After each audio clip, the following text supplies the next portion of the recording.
gon' do this.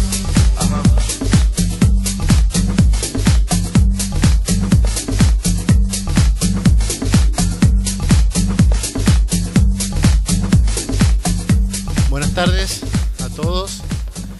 Gracias por estar en esta jornada que hemos ideado con la Fundación Federalismo y Libertad, con el apoyo de la Fundación Friedrich Naumann. ¿Se escucha bien ahí? Nuestra idea es, a instancias de Rosendo Fraga, que viene encabezando una serie de homenajes a la obra de Julio Argentino Roca en el marco del centenario de su muerte en Buenos Aires, con una serie de ciclos de conferencias y otras actividades. Nuestra idea era extender estas actividades acá en Tucumán, precisamente en la provincia donde nació Roca, y siempre nos preguntaban por qué este homenaje al expresidente, y nosotros consideramos que un análisis objetivo, crítico, imparcial era necesario, porque fue un presidente que marcó la historia argentina y perteneció a una camada, a una generación que construyó la Argentina moderna, y que ya lo vamos a ver en los paneles, como resultado de eso, la Argentina fue uno de los países más exitosos de la Tierra. Un análisis, obviamente, con sus aspectos positivos y negativos también, que combine el análisis de académicos, economistas como Gustavo, que es profesor de Historia Económica Argentina en la Facultad de Ciencias Económicas de la UNT, y también historiadores como Páez Latorres y analistas como Rosendo, para analizar distintas facetas de este gran tucumano en los aspectos históricos, económicos, políticos y geopolíticos. Esa es nuestra idea desde la Fundación, generar espacios de diálogo y de difusión y dar perspectivas distintas de la realidad a la que estamos muchas veces acostumbrados. Así que voy a proceder al primer invitado, el primer panel, que va a ser un panel en donde vamos a abordar el tema económico, y después el segundo panel va a ser un panel político y geopolítico, con Páez de la Torre y Rosendo Fraga. Antes de iniciar la jornada, está presente Lars Jansen de la Fundación Friedrich Naumann, a quien les doy la palabra para que les dé una palabra de bienvenida. Gracias, Lars, adelante.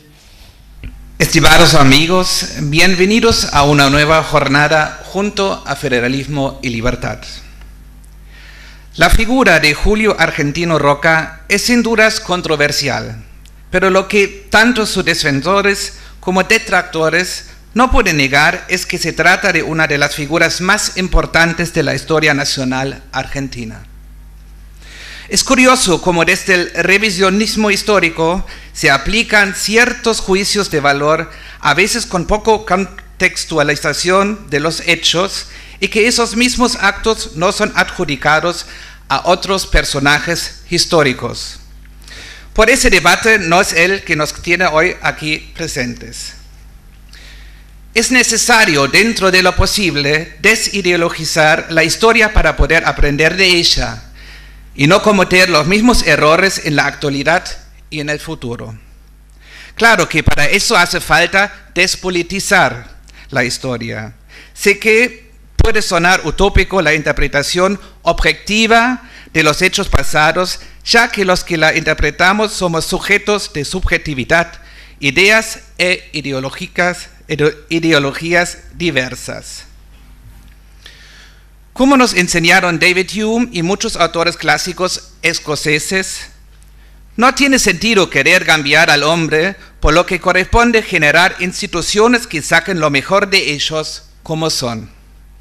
El fracaso del socialismo, entre otros aspectos, nos dejó la enseñanza del fracaso del hombre nuevo. Aceptando esta realidad de dificultad de análisis objetivo de la historia, lo que no quita que muchos historiadores serios pueden realizar una encomiable labor en este sentido. Creo que los liberales tenemos algo que hacer en este sentido. Desde el liberalismo, en el lugar de imponer nuestra visión particular, debemos evitar la posición estatal de la historia. Esa postura que puede tornarse única y que contará con los beneficios de los subsidios y aparatos gubernamentales. Mientras la historia esté en manos de los diferentes historiadores, centros de estudios y pensadores independientes, Las diferentes interpretaciones sobrevivirán al tiempo y los ciudadanos, en libertad y democracia, conformarán sus propios juicios de valor. Les agradezco su presencia y disfruten de esta excepcional velada. Muchas gracias.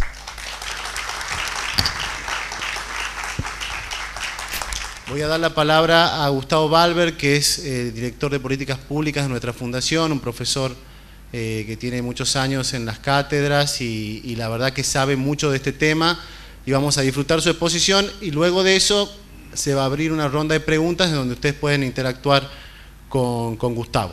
Adelante. Lo que voy a hacer es referirme en parte a cuestiones particulares de los gobiernos de Julio Argentino Roca, pero más bien en general a todo lo ocurrido en economía durante la llamada generación del 80.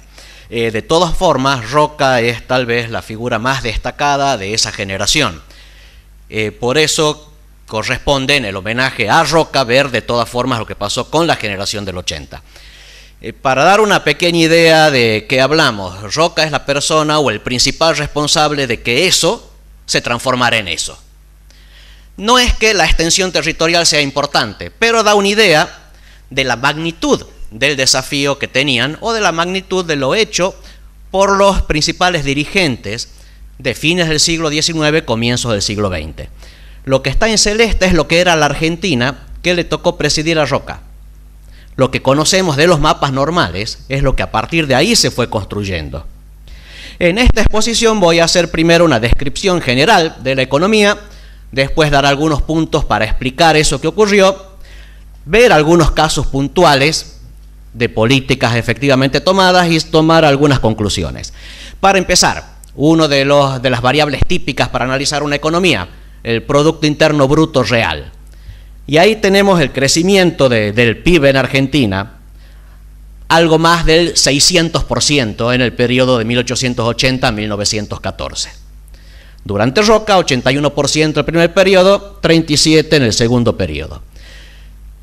¿Cómo fue la variación anual? De esa forma, es decir, fue prácticamente un crecimiento continuado. Sí hay que tener en cuenta de todas maneras, lo que están calculado acá no es el año con año. Lo que se hace es un promedio de 3 años y eso es lo que se va analizando. Por ejemplo, el Producto Bruto de 1880 no es el de 1880. Es el de 1879 más el de 1880 más el de 1881 dividido 3. El del 81 es 80 más 81 más 82 dividido 3.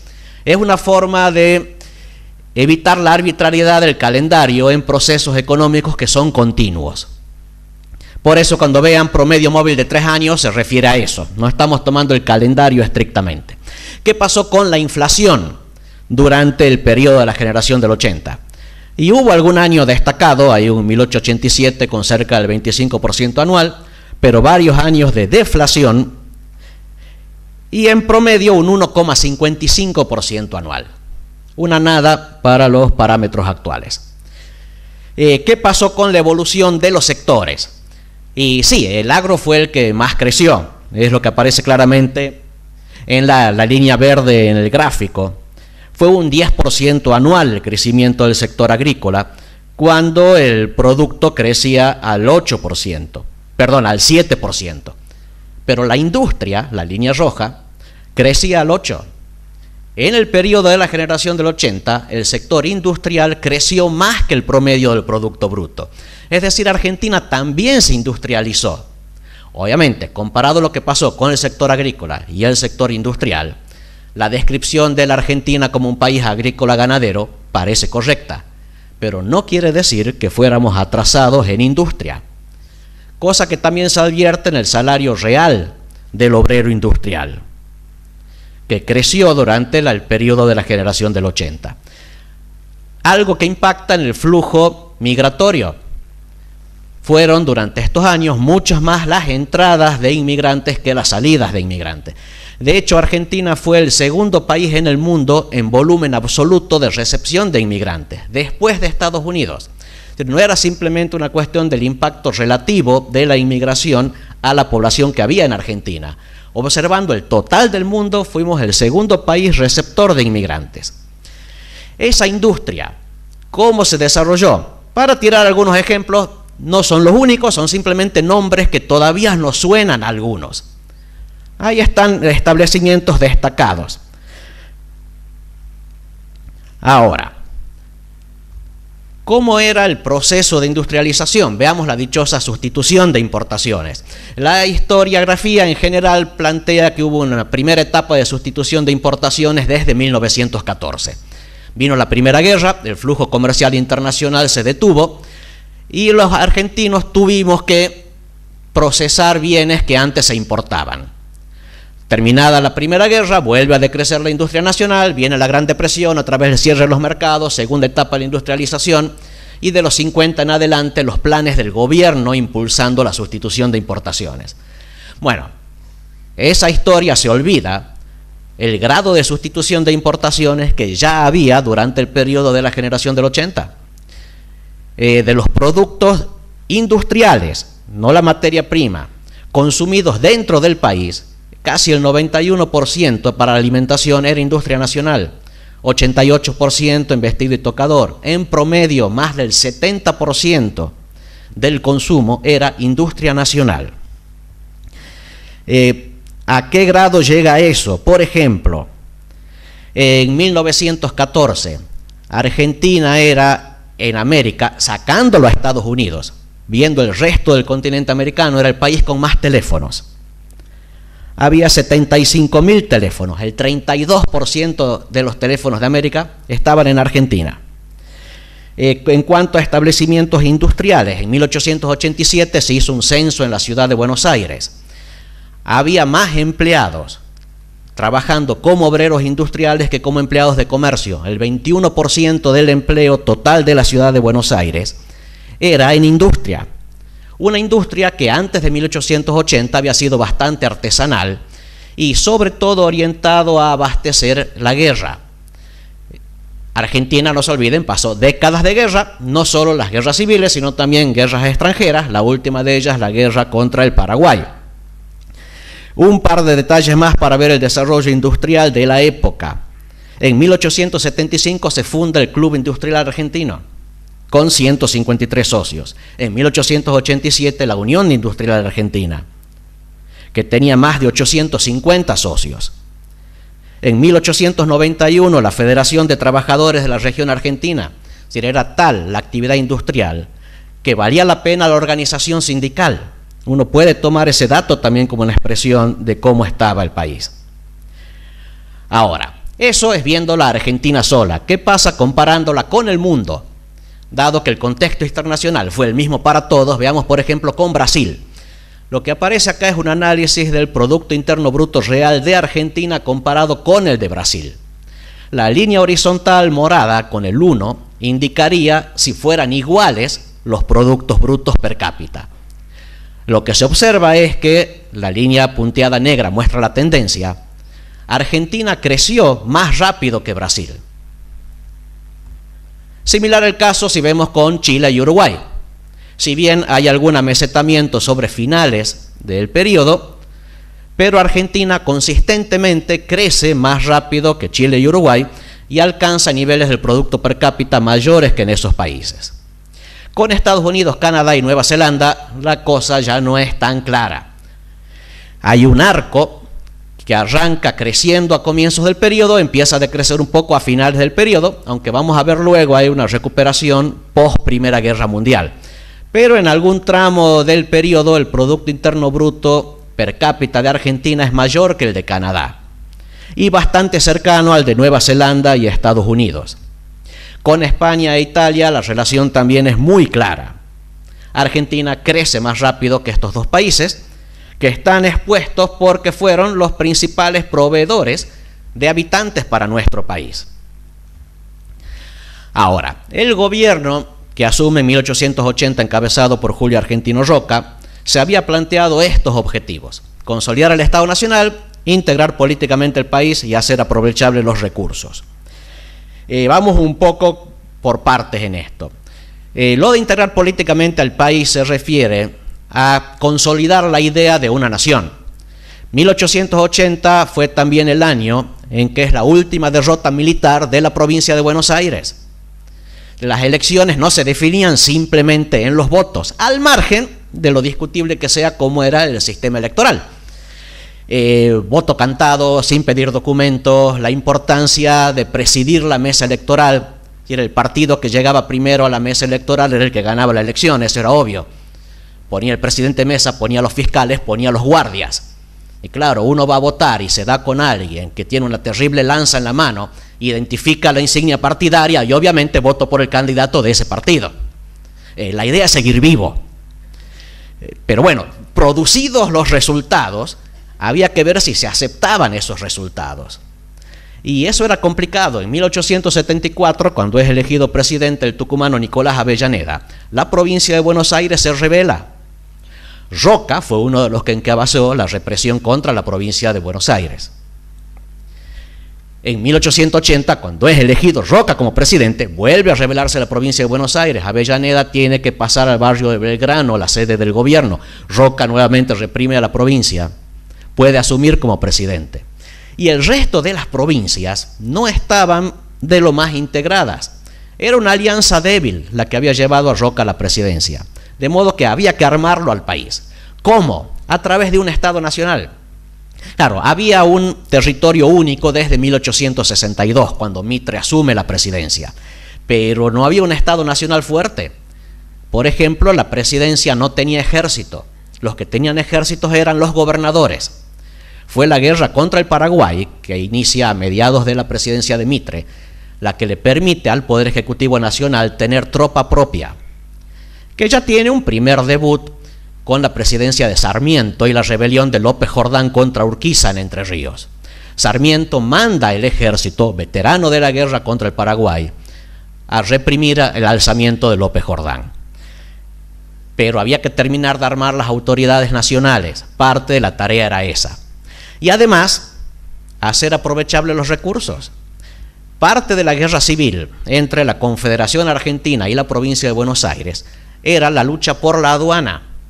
Pero claro, Buenos Aires sola, con la aduana sola, servía de poco ante un mundo demandante de nuestros productos porque no había territorio que produjera los productos. El interior, que tenía el territorio, servía de poco solo porque no tenía un puerto por donde sacar los productos. Bueno, había que hacer que esa unión interior-provincia de Buenos Aires fructificara. Eso era el hacer aprovechables los recursos. En ese proceso se iba a poder ir al mismo tiempo consolidando el Estado Nacional y se iba a poder integrar políticamente el país. ¿Con qué herramientas? Las básicas de cualquier gobierno. En cuanto a sistema tributario, fue cuestión de ir armando un sistema tributario de tributos internos que pudiera en alguna medida aumentarse al de aduana. La principal fuente de ingresos del gobierno nacional era el impuesto al comercio exterior, sobre todo impuesto sobre las importaciones. El problema es que si políticamente era necesario hacer algún tipo de proteccionismo, ese proteccionismo podía hacer caer importaciones. Por lo tanto, caer los ingresos del Estado.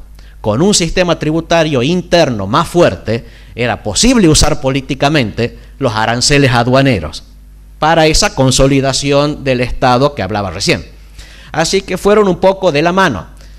Pero, ya vamos a ver, la idea no era crecer con el proteccionismo, era atender necesidades políticas con el proteccionismo. En cuanto a sistema monetario, hay que sacarse de la cabeza la idea de un banco central. Uno cree que hay un banco central que simplemente emite los billetes y ya está, el billete aparece para que lo usemos. No funcionaba así. Lo que hacían eran los bancos emitir papel al dar préstamos.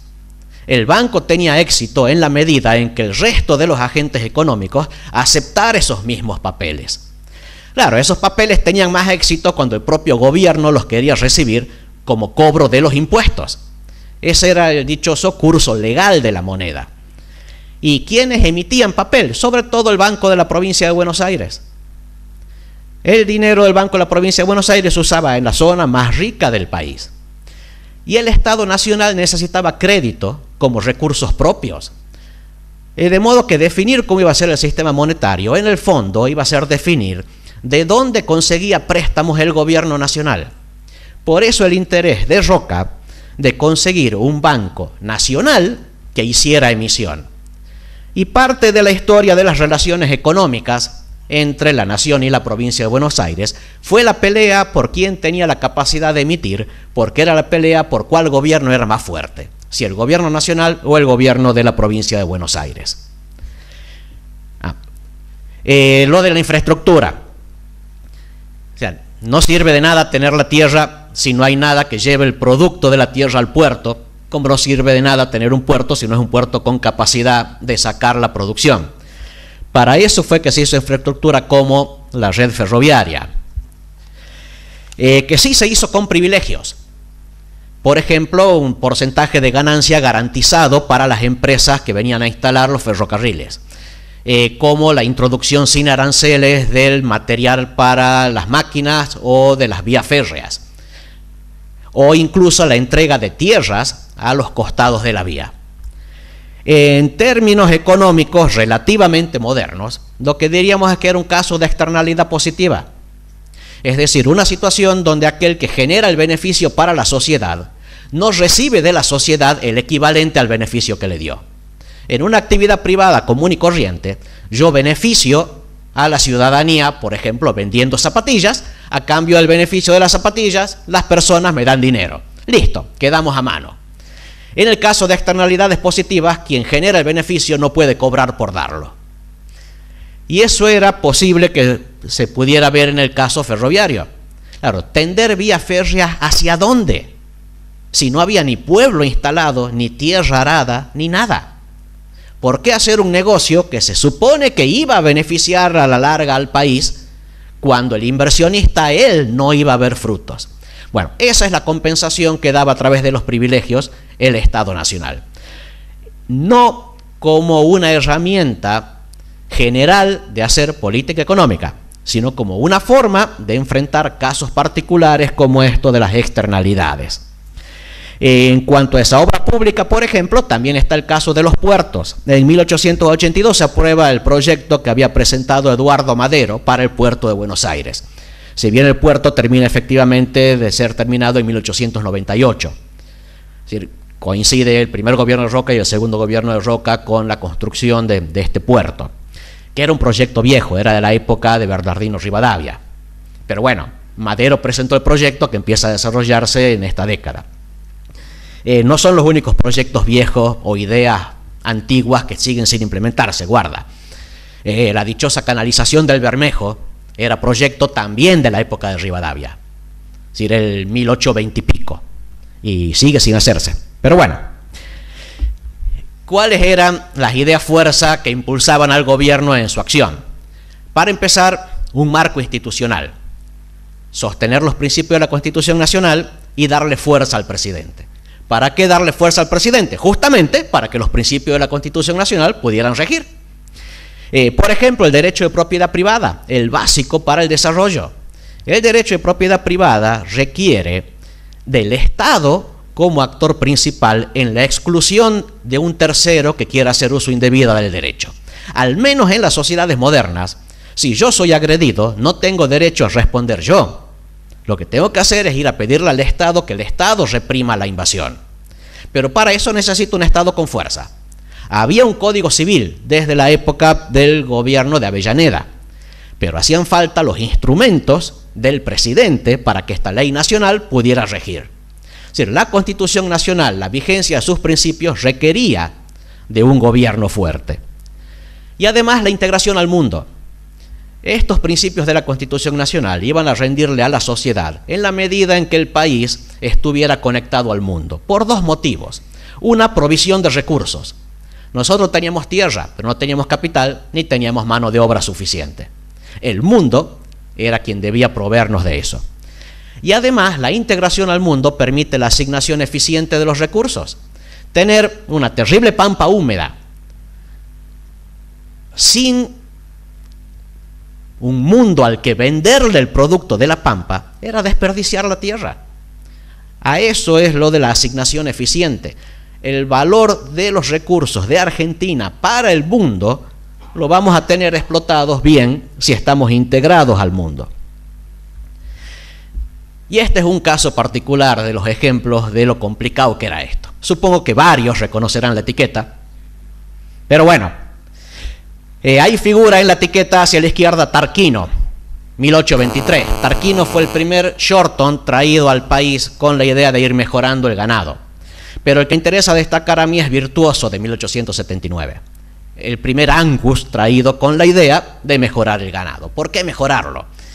Y porque antes Argentina vendía cuero, por lo tanto hacían falta ganado flaco y alto. Cuando comienza la integración con el mundo, cuando el buque frigorífico hace su aparición, el negocio empieza a ser vender carne. Por lo tanto, necesitamos ganado petizo y gordo. Y había que cambiar millones de cabezas de ganado, que no es cosa que se hace de un día para el otro. En primer lugar, hay que tener la tierra para criar el ganado. En segundo lugar, la tierra tiene que tener la pastura adecuada para criar el ganado. Y además, hay que tenerlo a los animales. No se arriesga en ese proceso de años si no hay derecho de propiedad bien definido. Cosa en la que ayudó mucho Avellaneda.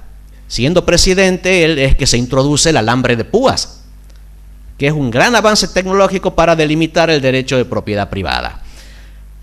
No por nada, Domingo Faustino Sarmiento, en una de sus siempre diplomáticas afirmaciones, llegó a decir: alambren brutos. Claro, lo que estaba diciendo era: definan bien los derechos de propiedad privada. A eso se refería. La campaña al desierto de 1879, encabezada por Julio Argentino Roca, fue parte de ese proceso. Era disminuir el riesgo de apropiación indebida de los recursos producidos por los malones. A raíz de eso viene cómo evoluciona la ganadería vacuna en Argentina, que prácticamente se duplica en el periodo de la generación del 80. Como no hay datos para todos los años, en vez de hacer una línea continua, tuve que meter barras, pero da una idea, de cerca de 13 millones de cabezas de ganado a 26 millones de cabezas de ganado en esos 34 años. Años complicados, años de riesgo. No es todo soplar y hacer botellas, como dice la frase, aunque no sé qué tiene de fácil lo de soplar y hacer botellas, pero bueno, se la usa para mostrar que algo es fácil. ¿Cómo se movía el gobierno para conseguir estas cosas? Primero, panorámica de ingresos y gastos de la Administración Pública Nacional. Acá una advertencia: Administración Pública Nacional no es lo mismo que gobierno. Es administración central más seguridad social.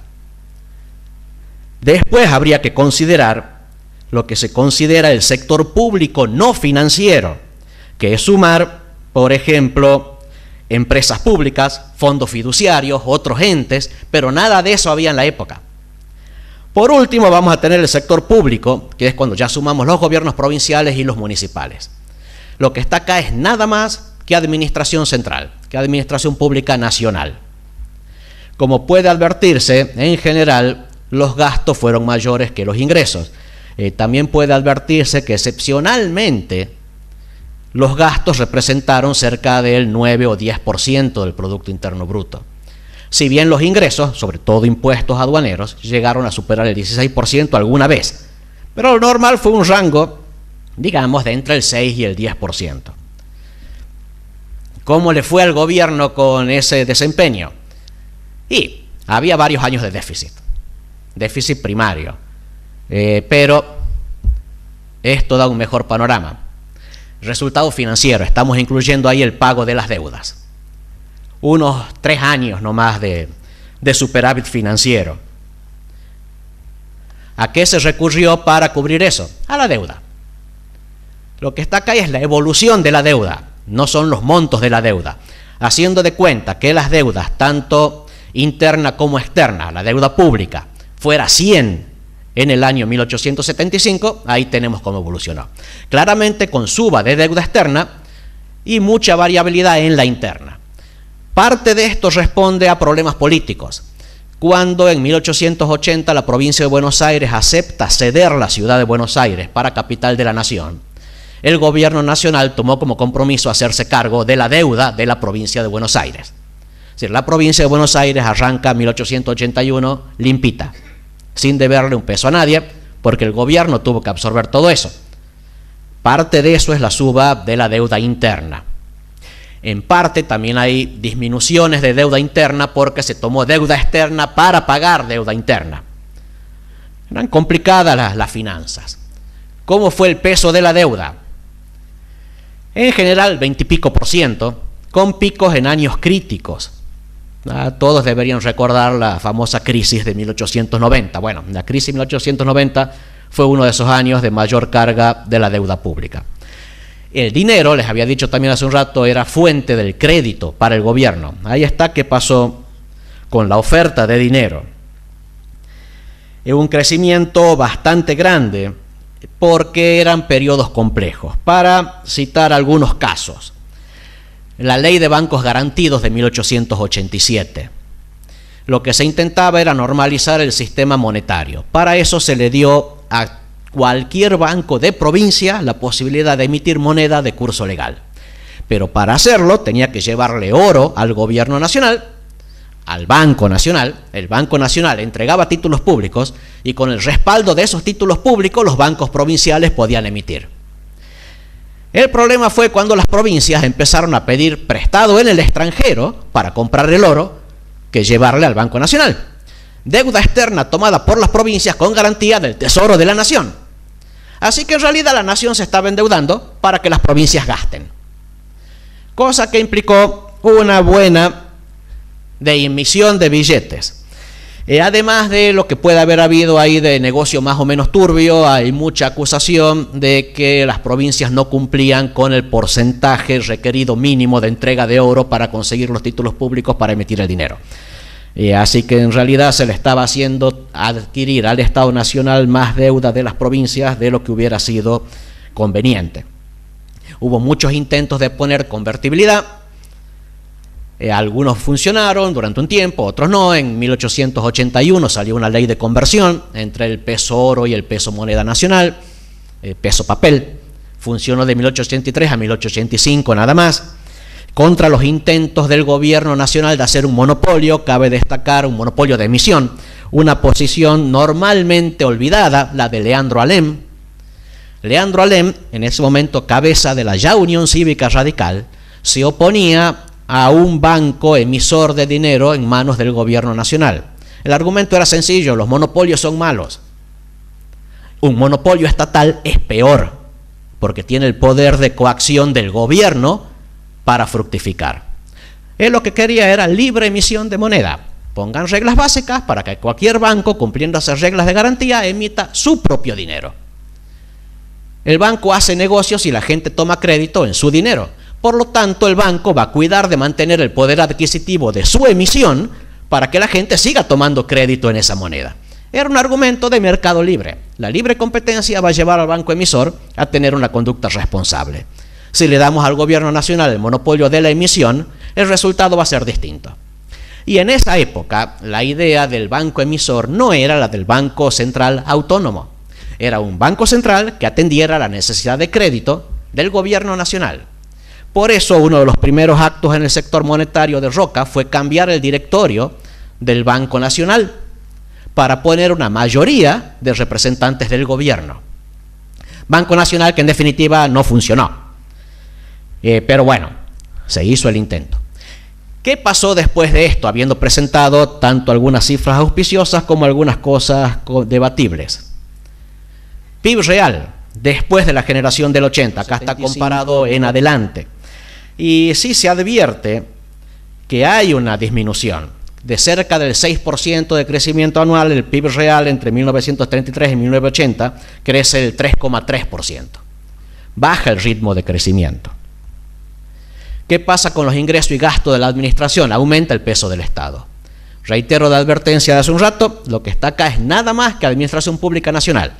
Si entramos a agregar todo el crecimiento de otras funciones del Estado a partir de la década del 30, el peso del Estado aumenta mucho con respecto al total de la economía. La línea de tendencia, la punteada en negro, muestra justamente eso. A pesar de que esto es Administración Pública Nacional sola, se advierte el mayor peso del Estado en la economía. ¿Qué pasa con la deuda pública? Y más o menos lo mismo que pasaba antes. Ronda el 20-30% del PIB, excepto más o menos década del 70 del siglo XX en adelante, con sus picos en épocas de crisis. Claro, aparentemente se usaba de una forma distinta durante la generación del 80 la deuda de lo que se estuvo usando durante los 80 del siglo XX. Red ferroviaria. Desgraciadamente no alcanzan datos hasta año 2003 o por ahí, no son fáciles de conseguir, seguramente están en algún lado, pero no es fácil como era en otra época conseguir información. De la que hay, que llega hasta 1990, se observa que hacia 1990 se estaba igual que en 1914. El trabajo de la generación del 80, de armar de infraestructura, de transporte al país, fue siendo dejado de lado. La evolución de la economía comparada con otros países. Bueno, con Brasil venimos perdiendo malamente. No es que sea importante ganar.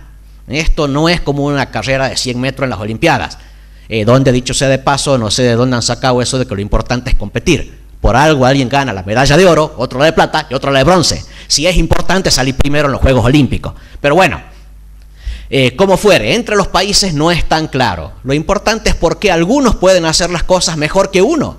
Eso debería ser la pregunta motivadora. Y lo que surge de acá es que Brasil las estuvo haciendo mejor que Argentina después de la generación del 80. Lo mismo con Chile y Uruguay.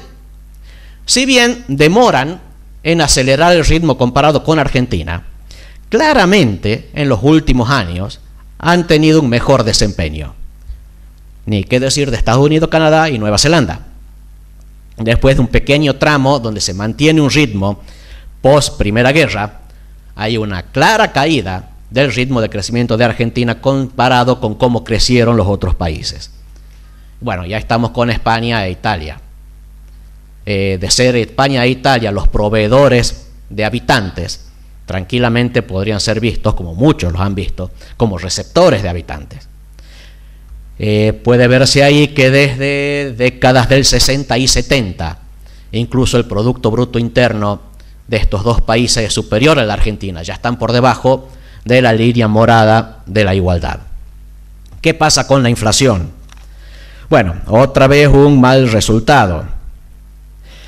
La inflación anual desde 1945 hasta 1990, 95%. Contra el uno y chirola de la generación del 80. Pero guarda con el gráfico, no se asusten, el gráfico es una mentira, porque era simplemente para que se pudieran advertir las barritas celestes del tramo inicial.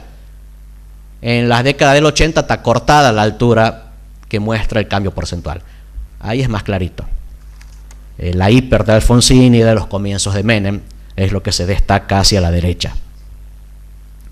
Apertura de la economía, uno de los ejes de la generación del 80.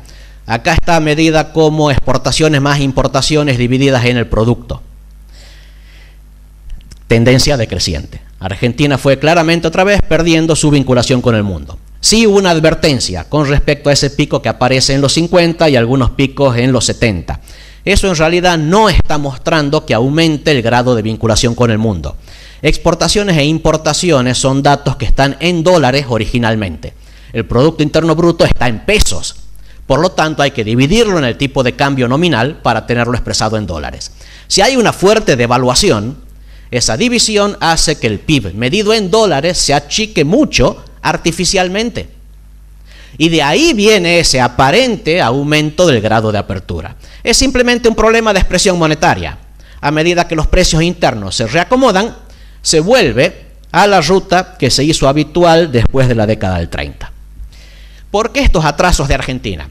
Bueno, hay un trabajo recientemente publicado, por ejemplo, por Lach y Lagos, donde analiza con modelos econométricos qué pasó con la Argentina. Ellos detectan tres variables muy claras que hacen al atraso: el cierre de la economía, la volatilidad de la política económica y la alta inflación. Ahora, esas tres variables tranquilamente pueden deberse, esa es mi opinión, a debilidad institucional. La economía se cierra por el peso de los lobbies concentrados con respecto a las necesidades del consumidor, que no tiene tan fácil la organización para hacerles pedido al gobierno. Planificar de cualquier forma, porque uno no tiene idea de cuáles van a ser las relaciones de precios a futuro. Y la alta inflación en buena medida surge para atender el populismo. Populismo que surge de la falta de un debate republicano en los órganos de gobierno, o sea, de la debilidad institucional. ¿Cuáles serían las variables claves para el progreso? Analizando la experiencia de Argentina y viendo sobre todo qué les resultó bien a la generación del 80. Primero, seguridad jurídica. Es decir, la claridad de las reglas de juego. Uno no puede tener predicción perfecta de lo que van a hacer los demás. Pero si las reglas están claras, al menos sabe cuáles son los márgenes de la conducta. Y eso permite la planificación. El derecho de propiedad vigente permite a su vez el sacrificio del presente a cambio del futuro, porque la inversión implica eso, es sacrificar el bienestar que da el consumo de hoy, jugándose a que en el futuro haya un rendimiento que nos permita tener bienestar en el futuro. Ahora, si en ese futuro cualquiera, incluido el gobierno, se va a apropiar de los resultados de nuestro esfuerzo, de los resultados de nuestro sacrificio, pues no vale la pena esforzarse. Por lo tanto, no se va a invertir. Eso se logra con la vigencia de la Constitución Nacional. La Constitución Nacional implica contrapesos de poderes que están justamente para limitar la arbitrariedad del Estado. Limitando la arbitrariedad es como se tiene vigencia de los derechos de propiedad y se tiene seguridad jurídica. Por supuesto, la Constitución Nacional tiene sus baches. La misma Constitución Nacional que permitió los éxitos de la generación del 80 fue la que permitió los fracasos que vinieron después. Así que hay algo también de la interpretación de los principios de la Constitución que destacar. Pero como mínimo, si la idea de los principios republicanos se mantuviera, nos evitaríamos muchos problemas. La integración al mundo es algo que hay que rescatar nuevamente, o tratar de rescatar nuevamente. No puede ser que Argentina tenga conflictos comerciales con nuestros principales clientes. En la Organización Mundial de Comercio, los que viven haciendo planteos en contra de las medidas de Argentina son aquellos países hacia los cuales exportamos. Son la fuente de nuestros ingresos y nos dedicamos a tratarlos arbitrariamente. El mundo sigue siendo un gran proveedor de recursos, se debería atender eso. Y por último, ¿qué es lo que surge como conclusión de todo lo planteado como estas variables claves para el progreso? Es que la riqueza la genera el sector privado. El Estado da un marco para la interacción privada. El Estado puede colaborar con la interacción privada, por ejemplo, a través de la infraestructura, como se veía que hizo la generación del 80. Pero el Estado no es el que crea la riqueza.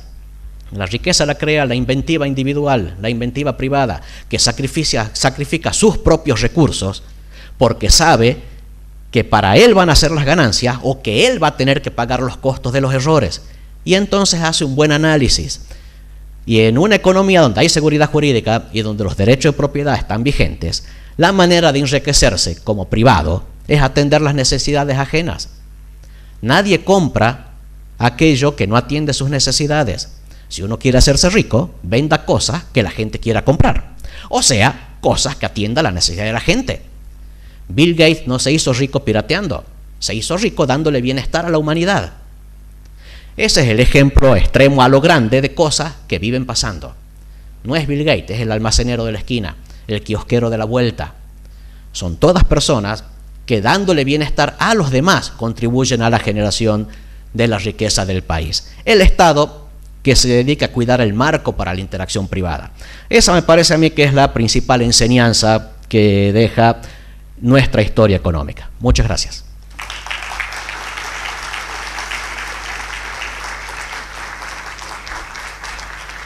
Me voy a reservar la primera pregunta. Siempre se analiza en la historia política económica el proceso de la generación de los 80 y se dice de que estuvo muy concentrada la zona litoral y la Pampa. Pero sin embargo vemos, por ejemplo, casos como el de Tucumán, ¿no? O como el caso de Mendoza y la escasa migración interna que hubo en el periodo. La escasa migración interna que hubo en el periodo, es decir, Argentina recibía una cantidad enorme de inmigrantes externos, pero de Santiago del Estero o de Tucumán o de Córdoba no migraban tanto como lo hicieron durante el siglo XX al sector litoral. ¿Cuáles son las causas que uno puede analizar para explicar ese fenómeno? Porque si fuera como dice la literatura revisionista, de que solo el crecimiento estuvo concentrado a Buenos Aires y al litoral, toda la gente del interior migraría de manera masiva a los sectores litorales, supuestamente más desarrollados. el caso de Tucumán y el caso de Mendoza sería un argumento en contra de esa afirmación. ¿Para vos sería así? Parcialmente. Obviamente hay algo que en economía llamamos votar con los pies. Cuando nos desagrada lo que un gobierno está haciendo, podemos ir a la urna y votarle en contra. O bien podemos irnos a otro lado, donde haya otro gobernante que haga mejores cosas que aquel que rechazamos. En parte es lo que vos planteas con esto de la migración. Y si yo estoy teniendo una actividad económica relativamente buena en Tucumán o en Mendoza, no tengo motivos para irme a Santa Fe o a Buenos Aires. Eso es cierto. La cuestión es el por qué. Tucumán y Mendoza sí tuvieron tratamientos especiales aduaneros. Sí, había algún proteccionismo. No el proteccionismo con la idea que desde el siglo XX de la industria en la infancia. Había un proteccionismo dado por necesidad política. Los gobernadores de Tucumán y Mendoza que pidieron eso a cambio de apoyo político a la presidencia. De todas maneras, no era un proceso para quedarse congelado. Por ejemplo, hay mucha gente que cita la ley Saavedra Lamas de 1902 como un ejemplo de cómo la generación del 80 hacía proteccionismo. En realidad es al revés. La ley Saavedra Lamas plantea una escala decreciente con el tiempo de los aranceles que protegían el azúcar. Es decir, el azúcar estuvo protegido hacia finales del siglo XIX y se empezó a implementar su entrada a un mercado más libre a comienzos del siglo XX. Ahora, ¿por qué estaba la actividad sobre todo en la provincia de Buenos Aires? Bueno, ya hablaba de la red ferroviaria, es la dichosa red que tiene el concentrado en Buenos Aires, y era lo lógico. O sea, no había otro lugar por donde sacar la producción que no fuera ese. Respondía a la restricción geográfica de la época a aprovechar el puerto de Buenos Aires. No es que se haya hecho por una cuestión antifederal, simplemente era lo más razonable. De todas formas, las extensiones de infraestructura que se hicieron, contando Mendoza, contando Tucumán, implicaban también la apertura al interior. No tenía sentido hacer una red ferroviaria horizontal porque no había puertos en los ríos de la Mesopotamia que pudieran trasladar la mercadería. Tenías que hacerla radial con el centro en Buenos Aires. Era lo práctico para el momento. ¿Qué hubiera pasado después? Bueno, no sé. Si no hubiera ganado el radicalismo en 1916, aunque Irigoyen tenía un gran respeto por la Constitución, si no hubiera habido golpe en 1930, eso ya ser contrafactuales demasiado grandes. Pero en parte no hubo esa migración interna, me parece a mí, por las políticas particulares para Mendoza y Tucumán, y también por herencia que debe haber quedado del crecimiento económico, tanto de Mendoza como del NOA, desde el origen de la independencia argentina. La región más rica del país era lo que hoy es el NOA, vinculada al Alto Perú. Es cierto que la pérdida del Alto Perú implicó también un corte de relaciones. No fue el libre cambio impulsado por los ingleses en 1810 el que hizo decaer la economía tucumana por esas épocas. Fue simplemente la pérdida del Alto Perú durante la guerra por la independencia. Pero luego las vinculaciones económicas siguieron. De hecho, no estuvo del todo claro hasta bastante entrado el siglo XIX que el NOA era parte de Argentina. En algún momento la Confederación Peruano-Boliviana trató de anexarse hasta Salta o Tucumán. Así que las relaciones políticas y económicas con el extranjero por el NOA y con Chile a través de Mendoza siguieron existiendo también.